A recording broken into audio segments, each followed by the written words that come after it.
Today does mark the 30th anniversary of the disappearance of Morgan Nick, a tragedy that forever changed how Arkansas responds to missing children. June 9th, 1995 was the last time Morgan's mother, Colleen, felt the warm embrace of her 6-year-old daughter.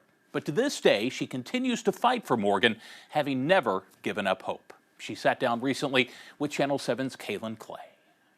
Over 100,000 of these flyers are now pinned up at gas stations and post offices around the state. An active investigation 30 years later, so close to being solved. I know that as long as I have anything to do with it, then we won't stop working on it until Morgan is brought home. The description of 6-year-old Girl Scout Morgan Nick is etched in gold in the minds of Arkansans. That golden blonde hair, her smile that gleams like sunshine. You know, hadn't even lost her baby teeth yet, and then this terrible evil happened, but her light still shines today. And the symbolism of the fireflies she was chasing with friends near an Alma ballpark on the evening of June 9th, 1995. I think represent everything about the innocence of childhood and the fact that one small light can forever change the darkness. A much warmer light, a mother's fire, has fueled the investigation that has never been extinguished. You know, she's my child, and it's my job to fight for her, and I love her more than anyone else. Quitting is not an option. The days following June 9th of 1995, parents everywhere joined Colleen Nick in fear of the world their eyes had been opened to, and also in hopes that Morgan would be found. You know, in the beginning when Morgan was missing, I was 100% convinced that we would find her right away. According to accounts from the ballpark that fateful evening, Morgan was believed to have been taken by a man in a red truck with a white camper. The hunt for that red truck climaxed in 2019 when investigators revisited the case file, landing focus on a man who was caught attempting to abduct another girl at a Sonic in Van Buren just a couple months after Morgan's disappearance. The truck at the Sonic matched the description of the one seen on June 9th at the ballpark. 6 years ago, it was tracked to its current owner, and the FBI was able to recover a single blonde hair through vacuum technology, an advancement that wasn't around in the early days of the investigation.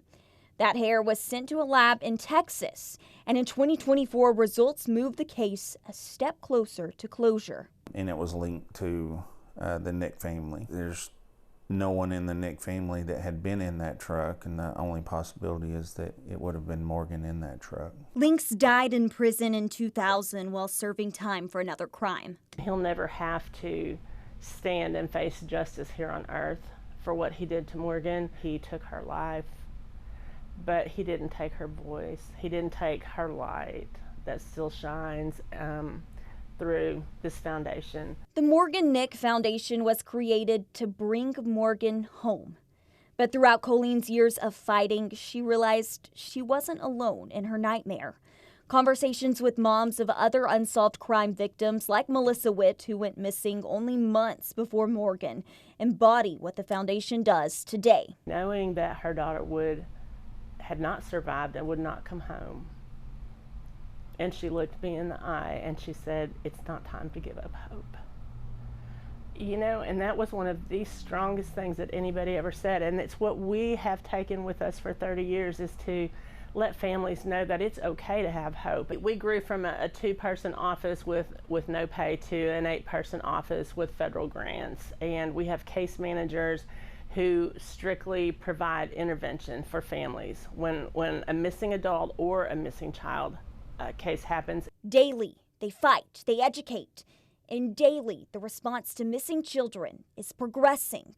You know, providing connection to families is critical because when someone you love is missing, it's very isolating. Because of Morgan's case, the Arkansas Amber Alert System, once named after Morgan, was established. I think the changes that happened because of the awareness, I think that changed the future for other children who might go missing, for the fight that will happen for them, for our state who says we won't stand by and watch this happen again. Because of the Morgan Nick Foundation, photos of missing children are posted in federal facilities, and there are stricter sentencing laws for sex offenders. But if those things had been in place, Billy Jack Links would have been in prison already for the crimes he had committed. They put him out on the streets and gave him a suspended sentence, and he did commit the same crime again. And Morgan lost her life because of that. Today, with eyes on retirement, Colleen stands proud of the influence this case has had, proud of the hundreds of cases they've helped solve. I love my sister. But when it comes to Morgan, she just wants her home, in her final resting place. I always planned to be able to look Morgan in the eye and say, I never gave up fighting for you. Well, Morgan's light continues to shine on today and is doing just that at the Arkansas State Capitol tonight. As you can see behind me, the dome is lit pink in her honor. That's Morgan's favorite color. The color represents hope as the search for Morgan continues even today. And although Morgan would be 36 years old today, her mother tells me she's forever 6 in her heart. On your side, I'm Kaylin Clay. Kaylin, thank you. This is an age progression image of Morgan Nick, what she may look like today. Alma police say that they still take in a couple of leads in her disappearance each week, and despite what was found in that red pickup, they are not ruling out any possibilities. If you have any information on Morgan's disappearance, make sure to call the National Center for Missing and Exploited Children at 1-800-843-5678.